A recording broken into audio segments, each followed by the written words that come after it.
नमस्ते, प्रणाम। कैसे हैं आप सब? उम्मीद करता हूं आप सभी ठीक होंगे। दोस्तों, मैं आपका दोस्त लाल बाबू मोटिवेशन के साथ। तो चलिए आपके लिए एक छोटी सी बात बताया।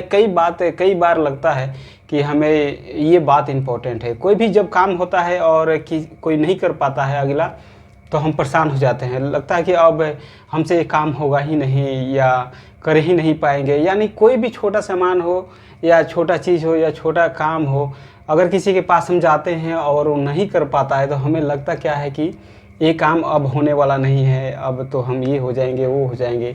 आदमी क्या होता है कि तुरंत परेशान हो जाता है। लेकिन दोस्तों, ऐसा कुछ नहीं है। अगर आप, जैसे मान लीजिए हम आपके पास आए और हमारा काम नहीं कर पा रहे हैं, तो ऐसा नहीं है कि नहीं होगा, काम ज़रूर होगा। हाँ, ऐसा है कि जैसे हम परेशान हो सकते हैं, थोड़ा टाइम लग सकता है, एक दूसरे के पास जा सकते हैं, तीसरा के पास जा सकते हैं, लेकिन हमारा काम क्या है, होगा ज़रूर। तो इसलिए कभी भी किसी काम में अगर कोई आपका हेल्प नहीं कर रहा है या कुछ आपका मदद नहीं कर पा रहा है, तो आप बिल्कुल मतलब हताश मत होइए। या आपके पास से जब कोई सामान चल जा रहा है, कोई संपत्ति ही नुकसान हो जा रहा है, तो आप बिल्कुल हाय हाय करके मतलब ऐसे मत सोचिए कि अब हमारे पास सब कुछ बर्बाद हो गया, ये हो गया, वो हो गया। ऐसा कुछ होता नहीं है।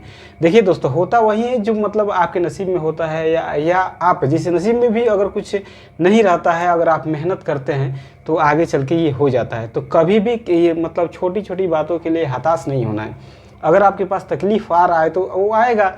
इतना उदास और इतना परेशान होने का क्या ज़रूरत है? अगर आप उदास और परेशान हो जा रहे हैं तो तकलीफ़ दूर तो नहीं हो जा रहा है ना, वो तकलीफ़ वहीं पे रह रहा है जहाँ पे उसको रहना चाहिए।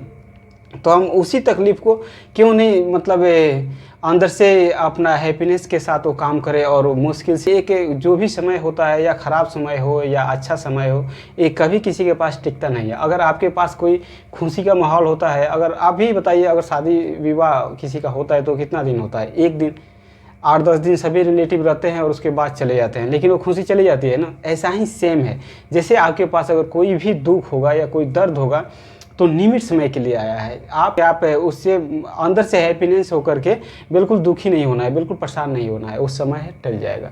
जैसे अगर आप हम क्रिकेटर रोहित शर्मा सर का बात सुना है तो जानते हैं दोस्तों, वो बिल्कुल गरीब आदमी थे और उनका जो फादर थे कुछ नहीं करते थे, उनका चाचा जॉब करते थे।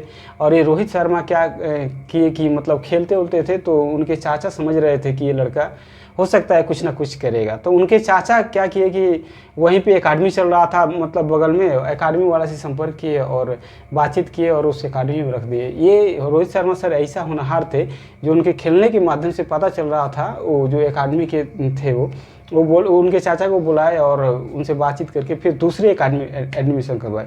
इस बात से हमें पता चलता है दोस्तों, अगर आपका कोई भी काम या कुछ भी करने का अगर आपको होगा, आपके नसीब में होगा, तो एक दूसरे जरिया बन जाएंगे और आपका काम वो सॉल्व हो जाएगा। दोस्तों, ये छोटी सी कहानी से हमें सीख मिलती है, किसी भी काम में हम नहीं हताश हो, नहीं ज़्यादा उदास हो और नहीं ज़्यादा परेशान हो। तो चलिए दोस्तों, ये हमारा कहानी कैसा लगा आप कमेंट बॉक्स में कमेंट करके जरूर बताइएगा। और भाई को सपोर्ट करने के लिए हमारा चैनल लाल बाबू मोटिवेशन को सब्सक्राइब जरूर कर लीजिएगा। और